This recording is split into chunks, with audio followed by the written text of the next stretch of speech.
We can't let our feelings guide us. We can let it, you can let it encourage you. You can let it maybe motivate you, but not guide us. You need to guide you to guide yourself off the logic. I mean, I could be hyped about doing this big project, but logically, can I really afford to do it? So I My think it's feeling a says I balance. can do it.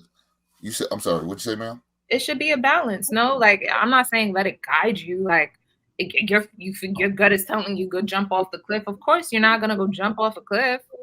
You know what I mean? But if Some if people do. But you said I can't hear your what you said, feelings. Shaka. But you I, did say let your feelings move you. That's what you said. So in order to your feelings, you better jump off a ledge. No. I didn't say let it. I said there are times when you allow Mhm. your intuition to guide you. You know what I mean? Like in situations where maybe you need to make a decision. You know what I mean? Like Mhm. there are intangible things that like sometimes you don't understand. And you know yourself. So if you know yourself, then sometimes it's healthy. It's a smart thing to do. Of course, not absent in logic, but you know what feels better for you versus what doesn't. And sometimes that's what we should go with. Yeah, That's I'm not gonna let my feelings guide me. I'm gonna let my logic guide me and move me. I think she I'm was speaking more feelings inspire me. I'll let my feelings inspire me, but I will not let it guide me or move me. right. I Well, I mean, you're on Go ahead, intuition. Luis. But I do think it's healthy to sit still sometimes and kind of allow yourself to feel because sometimes we can have those emotions or built-in feelings inside and just thinking it's okay to just move on in life and ignore them. And it affects the people around you as well. You know, you may be holding it in, but people around you can sense it and feel it.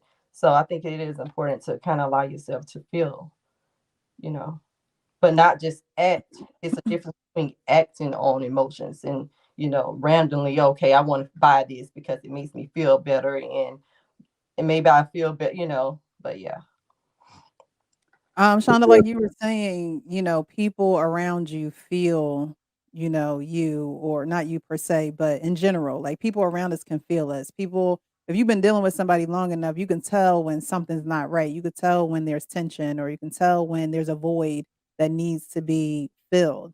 And I don't think a lot of people truly tap into the fact that we are spiritual beings.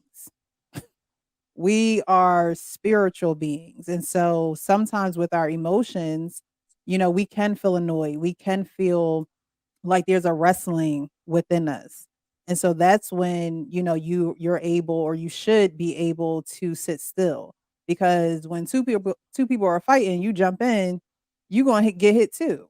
So I think it's important to realize that or to come to the notion that we are spiritual beings. And if we act on our emotions in a harsh way, we really can destroy other people around us just from us being spiritual beings.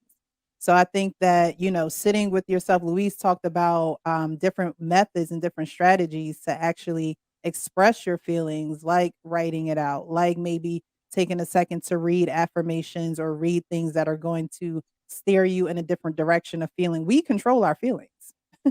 We shouldn't let our feelings control us. So as the moment or the second you feel you a certain type of way and it's off or it's not right with your spirit or it's not conducive with what you're trying to do in life, you need to steer that emotion in a different direction. And you have the power and the control over that. And I don't think that a lot of people take control. They just let their feelings just flow. And that's Mm. okay if you do, you by yourself. That's okay if you're, sitting with yourself. But when you just let it flow around other people and it's out of control and there is no restraint there, then you're liable to truly harm yourself and other people. go ahead, Luis. Yeah, what I was gonna say is, one example that I think that most men can kind of closely relate to is that hitting rock bottom or defeat, that breakup, that job that you didn't get, right? That opportunity that slipped away, and sort of you feel you're like you're enraged, and sort of like you channel that to like other outlets, the gym, you know what I'm saying, writing a proposal, whatever case it may be, right? But I think that um going through some adversity builds character, and being able to understand how to channel that adversity or that heartbreak or that disappointment, you know, will shape and mold you into the better version of yourself, a much better person. But it takes some time. It takes some time for you to understand yourself. It takes some time to realize how you handle um, conflict, how you handle stress, how you handle adversity, how you handle even yourself. You know, one of the things I always ask people, like, how do you take care of yourself?